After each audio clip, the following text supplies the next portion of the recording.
Você está no Comente Bíblia, esse é o segundo vídeo dessa semana. Fica comigo aí.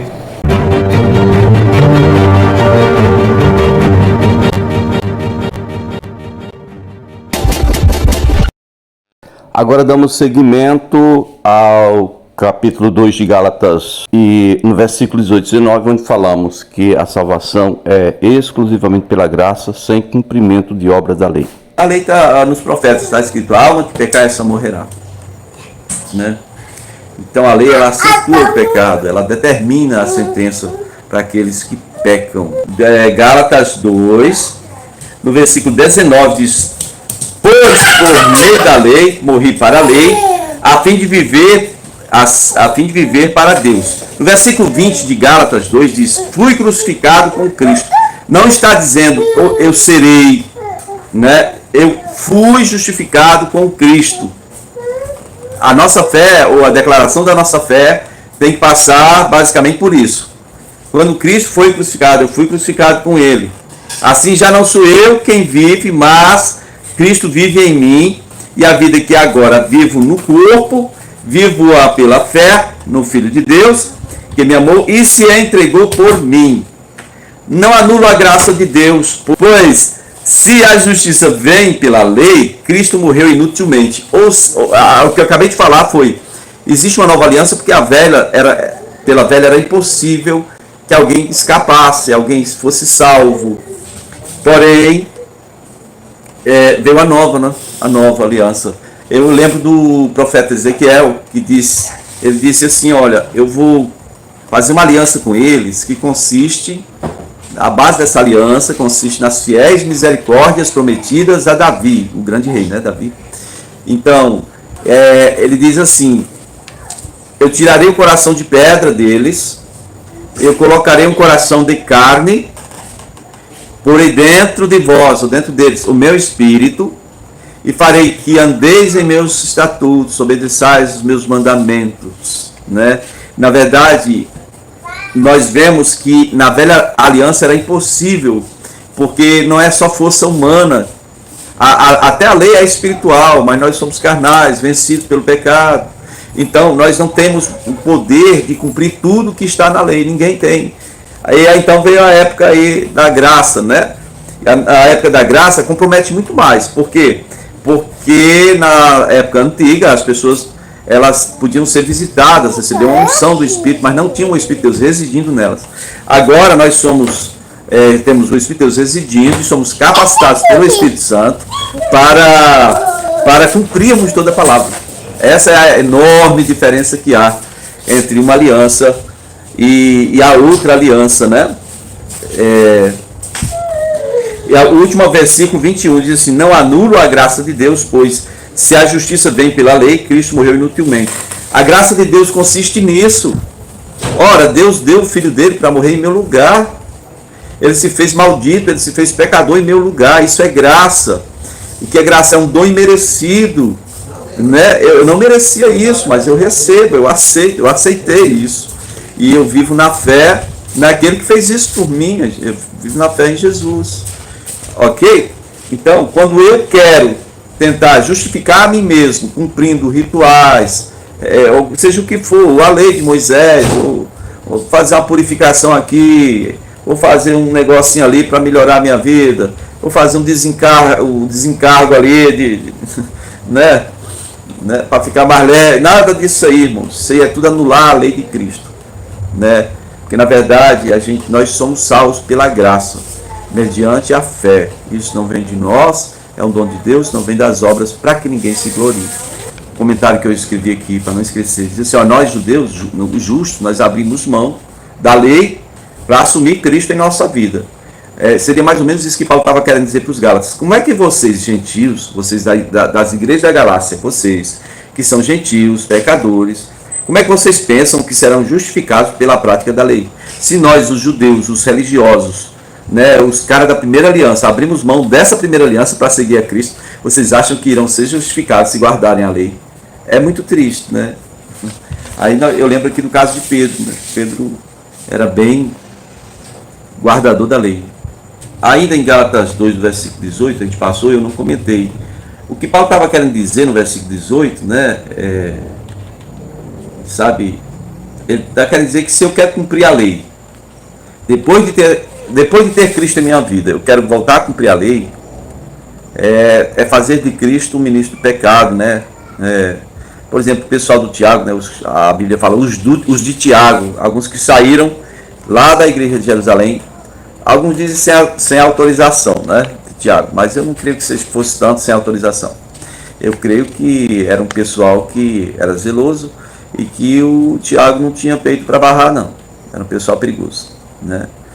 E então, os de Tiago, lá da igreja de Jerusalém, eles não comiam com os irmãos crentes gentios, não. Tipo assim, eu era judeu, agora eu sou crente, mas eu não como com outros crentes que não tenham sido ex-judeus. Eles traziam o costume antigo para a nova religião, né? Primeiro Pedro teve problema com eles quando ele foi na casa de Cornélio, ele ressuscitou Dorcas, ele teve fazendo uma turnê ali em Jerusalém, em Israel, né, na região norte ali. Aí então, quando voltou para a igreja, eles chamaram Pedro na regulagem. Como é que você entra na casa dos ímpios e tal? Aí Pedro foi explicar, foi porque Deus mandou, teve aquela visão dos lençóis e tal, para que eu não resistisse ao chamado de Deus para ir na casa do Cornélio. Aí Pedro foi falando tudo que Deus fez e eles se convenceram, né? Eles se deram por convencidos.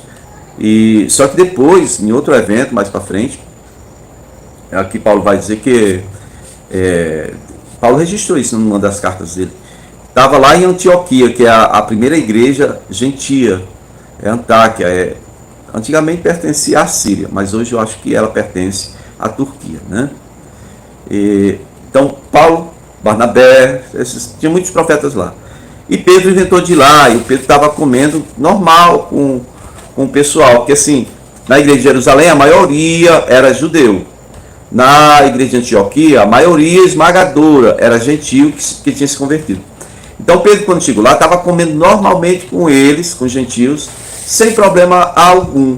Mas quando viu que chegaram umas pessoas lá de Jerusalém, que vieram da parte do Tiago, menino, Pedro se levantou e foi comer com os gentios. E até o Barnabé inventou de acompanhar Pedro nisso, né? É muito difícil isso.